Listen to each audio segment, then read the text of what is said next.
ಪಾರ್ಟಿಗೆ ಹೋಗಿ ಹುಬ್ಳಿಗೆ ಹೋಗಿ ಮಾತಾಡೋಕ್ಕೆ ಏನು ಕಾರಣ? ದೊಡ್ಡ ಕಾರಣ ಇದೆಮ್ಮ, ದೊಡ್ಡ ಕಾರಣ ಇದೆ. ಕಾರಣ ಏನಂತಂದರೆ, ಇವಾಗ ಒಂದು ಪೈರಸಿ ಬಗ್ಗೆ ಮಾತಾಡಿದ್ವಿ. ದೊಡ್ಡ ಮಟ್ಟದಲ್ಲಿ ಆಗ್ತಾ ಇರೋದು ಒಂದು ದೊಡ್ಡ ರಿಪೋರ್ಟ್ ಬರುತ್ತೆ ನಮಗೆ. ಕಾರಲ್ಲಿ ನಲ್ಪಾಡು, ರಾಜು ಗೌಡರು, ಈ ಓಪನ್ ಆಗಿ ಹೇಳ್ಬಿಡ್ತೀನಿ ಕೇಳಿ. ರಾಜು, ನಲ್ಪಾಡು ಅವರು, ನಾನು, ಚಕ್ರವರ್ತಿ, ನಾವು ಹೋಗ್ಬೇಕಾದ್ರೆ ನಮಗೆ ರಿಪೋರ್ಟ್ ಬರುತ್ತೆ. ದೊಡ್ಡ ವೆಚ್ಚ ನಡೀತದೆ, ದೊಡ್ಡ ರೀತಿಯಲ್ಲಿ ನಡೀತದೆ. ದೊಡ್ಡ ರೀತಿಯಲ್ಲಿ ಅಂದರೆ ಮುಗಿಸೇ ಬಿಡಬೇಕು, ಇದನ್ನು ಹಾಗೆ ಮಾಡಬೇಕು, ಹೀಗೆ ಮಾಡಬೇಕು. And it is I'm talking about ಯಾವುದೋ ರೋಡಲ್ಲಿ ಹೋಗ್ತಾ ಇರೋರು ಮಾತುಗಳಲ್ಲ. It's intelligence I'm talking about, which uprooted, deep rooted. ನಮ್ಮ ಹತ್ರ ಸಪೋರ್ಟ್ ಇದೆ, ನಮ್ಮ ಹತ್ರ ಸಿಸ್ಟಮ್ ಇದೆ. ಅಲ್ಲಿಂದ ವಿಚಾರ ತೆಗಿಯೋಕ್ಕೆ ಎಲ್ಲಿಂದ ಏನು ನಡೀತಾ ಇದೆ, ಯಾರ ಹತ್ರ ಏನಾಗ್ತಾಯಿದೆ, ಇದೆಲ್ಲ ಏನಾಗುತ್ತೆ, ಕಣ್ಣಿಗೆ ಕಾಣದ ಮುಖಗಳಿರ್ಬೋದು ಸದ್ಯಕ್ಕೆ. ಸೊ ಇದಿಷ್ಟು ಬಂದಾಗ ನಾನು ಒಂದು ಸ್ವಲ್ಪ ಹೊತ್ತು ಸೈಲೆಂಟ್ ಆಗಿದೆ, ಕೂತ್ಕೊಂಡು ಏನು ಮಾಡಬೇಕು ಯೋಚನೆ ಮಾಡ್ತಾ ಇದ್ದೆ ನಾನು. Then after that suddenly there are load of issues that started. ನಾನು ಅಂದ್ಕೊಂಡೆ ಹೋಗ್ತೀನಿ, ಎಲ್ಲಿ ಮಾತಾಡಬೇಕೋ ಮಾಡ್ತೀನಿ. ಯಾಕಂದರೆ ಒಂದು ಮಾಡೋಕ್ಕೆ ರೆಡಿಯಾದವರಿಗೆ ಗೊತ್ತಾಗಬೇಕು ನನಗೆ ಗೊತ್ತಾಗಿದೆ ಅಂತ ಗೊತ್ತಾಗಬೇಕು. ನಾನು ಅದನ್ನು ಹೇಳೋ. ಇವಾಗ ನೀವು ಕೇಳಿದ್ರಿ ಏನು ಸ್ಟೆಪ್ ತೊಗೊತಾ ಇದ್ದೀರ ಅಂತ. ನಾನೇನು ಹೇಳಿದೆ ನಿಮಗೆ, ವೆಯ್ಟ್ ಆ್ಯಂಡ್ ವಾಚ್ ಅದು. Because I can't give out everything. We will come. Last ಸೀಸನಲ್ಲೂ ಹಿಡಿದಿದ್ವಿ ನಾವು, ಹಿಡಿದು ಅರೆಸ್ಟ್ ಆಗಿದ್ರು, ಬಿಟ್ಟಿದ್ರು. ಈ ಸತಿ ನಾನು ಒಂದಂತೂ ಸತ್ಯ, ನಮ್ಮ ಹಿಂದೆ ನಾವು ಬರ್ತಾ ಇರೋ ಲೀಗಲ್ ಟೀಮು, ನಾವು ಯಾರನ್ನ ಇನ್ವಾಲ್ವ್ ಮಾಡ್ಕೊಂಡಿದ್ದೋ ಲೀಗಲಿಮ, nothing illegal. Very strongly we are coming. ಹಿಡ್ದವ್ರನ್ನ ಮರ್ಸಿಲೆಸ್ ಆಗಿ ಒಳಗಾಕ್ಸ್ತೀನಿ, ಇದಂತೂ ಪ್ರಾಮಿಸ್. ನನ್ನ ಸಿನಿಮಾ ನಾನು ಕಾಪಾಡ್ಕೊಬೇಕಮ್ಮ. ಎಲ್ಲರದು ಇವಾಗ ಸಿನಿಮಾ ಬಂದು ದುಡ್ಡು ಮಾತ್ರ ಅಲ್ಲ, ಅಲ್ಲಿ ಎಷ್ಟೋ ಜನದ ಶ್ರಮ, ದುಡ್ಡು, ಎಷ್ಟೋ ಪ್ರತಿಭೆಗಳ ಒಂದು ಕನಸಿದೆ. ಯಾವುದೋ ಒಂದು ಜಿದ್ದಿಗೆ ಅದನ್ನು ಮಾಡೋದಿದೆಯಲ್ಲ, ಅದು ತಪ್ಪಾಗುತ್ತೆ. ಬಟ್ ಮಾಡಿ, ಏನು ಮಾಡೋಕ್ಕಾಗಲ್ಲ. ಪ್ರೊಟೆಕ್ಟ್ ಮಾಡ್ಕೊಳ್ಳೋದು ನನ್ನ ಕೆಲಸ. ಗೊತ್ತಾಗಿದೆ ಅಂತ ಹೇಳಬೇಕಿತ್ತು.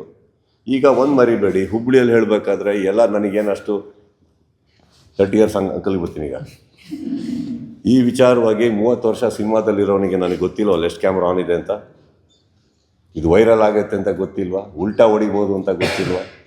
ನಾನು 30 ವರ್ಷ ಆ್ಯಕ್ಟಿಂಗ್ ಮಾಡಿದವನು, ಅಲ್ಲಿ ಆ್ಯಕ್ಟ್ ಮಾಡೋಕ್ಕೆ ಎಷ್ಟೊತ್ತು ಬೇಕಿತ್ತು ನನಗೆ. ಹೆಂಗಿದ್ದೀರಿ, ಚೆನ್ನಾಗಿದ್ದೀರಾ? I wanted to come to the point. I made a point and I am very happy I made a point. ಇವಾಗ ಯಾರಿಗೂ ಕೂತು ವಾರ್ನ್ ಮಾಡೋಂಗಿದ್ರೆ ಇನ್ನೊಂದು ಹೇಳ್ತೀನಿ ಕೇಳಿಮ್ಮ. ಇವಾಗ ಇಷ್ಟೆಲ್ಲ ವೇದಿಕೆ ಮೇಲೆ ಅಷ್ಟು ಜನ ನೋಡಿದ್ರಿ, ಎಲ್ಲ ನೋಡಿದ್ರಿ, ನನಗೇನಮ್ಮ ಹಿಂದೆಯಿಂದ ಹೊಡಿಯೋಕ್ಕೆ ಬರಲ್ವ, ಸೈಲೆಂಟಾಗಿದ್ದು ಹೇಳೋಕ್ಕೆ ಬರಲ್ವ? ಪಾಯಿಂಟ್ ಅಲ್ಲ. ಚೆಸ್ ಆಡಬೇಕಾದ್ರೆ ನೀವು ನೋಟಿಸ್ ಮಾಡಿರ್ತೀರಿ, ನಾವು ಕದ್ದಿ ಮುಚ್ಚಿ ಚೆಕ್ ಅಂತ ಹೇಳೋಕ್ಕಾಗಲ್ಲ. ಚೆಕ್ ಅಂತ ಹೇಳಲೇಬೇಕು. ನಾನು ಹೇಳಿಬಿಟ್ಟೆ ಹೊಡಿಬೇಕು ಚೆಸ್ಸಲ್ಲಿ, correct? It is not a deceiving game, it's a mind game. ಹೇಳ್ತೀನಿ ನಾನು, ಇಲ್ಲೊಂದು ಚೆಕ್ ಹೇಳಿದ್ದೀನಿ, ಮೇಕ್ ಮಾಡ್ತೀನಿ. ನೆಸೆಸಿಟಿ ಇರಲಿಲ್ಲ. ನೆಸೆಸಿಟಿ ಇದ್ದರೆ ಹೇಳ್ತಾ ಇದೆ. ಇನ್ನೊಂದು ಹೇಳ್ತೀನಿ ಕೇಳಿ, ಒಂದು ನಿಮಿಷ. ಈ ರೂಮಲ್ಲಿ ಸಡನ್ನಾಗೆ ಒಂದು ಕೆಟ್ಟ ವಾಸನೆ ಬಂತು ಅಂದ್ಕೊಳ್ಳೋಣ. ಒಬ್ಬನಿಗೆ ಗೊತ್ತಿರುತ್ತಲ್ಲ ನಾನೇ ಬಿಟ್ಟಿದ್ದು ಅಂತ.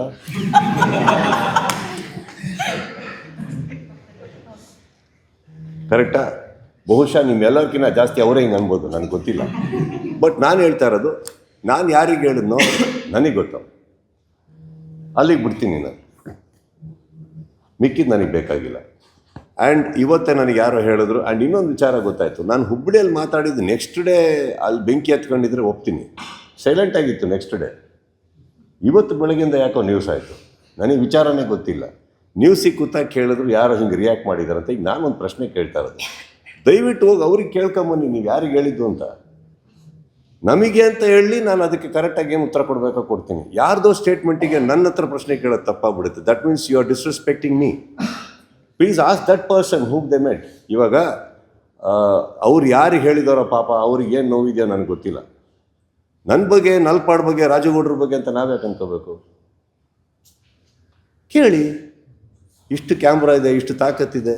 ನಾನಂತೂ ಹೇಳಿದೆ ನಾನು ಯಾರಿಗೆ ಹೇಳಿದ್ದು ಅಂತ. ಹೇಳಿಸಿ, ನಮ್ಮದೇ ಅಂತ ತೊಗೊಂಡ್ರೆ ನಾವು 3 ಜನನೂ ಬರ್ತೀವಿ ಉತ್ತರ ಕೊಡೋಕ್ಕೆ. ಹೇಳ್ದೇನೆ ನಾನು ರಿಯಾಕ್ಟ್ ಮಾಡೋದು ತಪ್ಪಾಗುತ್ತೆ. ಆ್ಯಂಡ್ ಇನ್ನೊಂದು, ನಾನು ಎಲ್ಲೋ ಪ್ರಾರ್ಥನೆ ಮಾಡಿ ಯಾವುದೋ ದೇವಸ್ಥಾನದಲ್ಲಿ ಗಂಟೆ ಬಾರಿಸಿದ್ರೆ ನಾನೇ ನಮ್ಮ ತಪ್ಪು. ಆಮೇಲೆ ಪೂಜೆ ಮಾಡಿರೋ ಕಡೆ ಪ್ರಸಾದ ತಿಂತೀನಿ, ಇಲ್ಲಿ ಪೂಜೆ ಮಾಡ್ತಿದ್ದೀನಿ, ಪ್ರಸಾದ ಇಲ್ಲಿ ಯಾಕೆ ತಿನ್ನಲಿ? Answer is right there. Go and ask with due respect. ನಮಗೆ ಹೇಳಿದ್ದು ಅಂತಂದರೆ ಖಂಡಿತವಾಗ್ಲೂ ಉತ್ತರ ಕೊಡ್ತೀನಿ. ಲಾಸ್ಟ್ ಪ್ರಶ್ನೆ, ಸ್ಟಾರ್ ವಾರ್ ಮತ್ತು ಫ್ಯಾನ್ಸ್ ವಾರ್